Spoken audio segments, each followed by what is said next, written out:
আসসালামু আলাইকুম রহমতুল্লাহ। সালাউদ্দিন বলে, আবেগ দিয়া রাষ্ট্র চলে না, আর আবেগ দিয়া পার্লামেন্ট চলে না। তার উদ্দেশ্যে বলতে চাই যে আগস্ট আর জুলাই যে লোকটি মারা গেল আবেগ দিয়ে, হাসিনা বিরুদ্ধে আন্দোলন করে হাসিনা ক্ষমতা থেকে অনেক চেষ্টা করছে, গুল্লি কইরা কোনো দিক দিয়ে ঘুম করে পারলো না।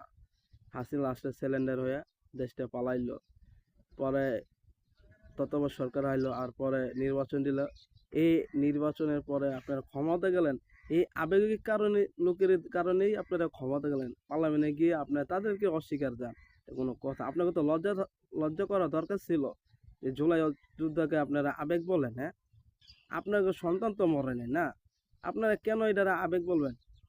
কি দরকার প্রয়োজন ছিল হাসিনার খেদানোর জন্য? হ্যাঁ, হাসিনা থাকলে তো ভালো ছিল। হাসিনা কি কথা, একটু অত্যাচার জুলুমটা বেশি করে লাগছে।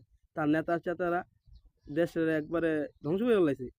হাসিনা এই কারণে টিকতে পারে না। তা আপনারা যদি এরকম করেন, জুলাই যুদ্ধকে না মানেন, তা আপনারা এই অবস্থা সেম। হাসিনা তো ইন্ডিয়া ফলাইছে, আপনারা কই যাবেন? দেখা যাবে ইনশাল্লাহ।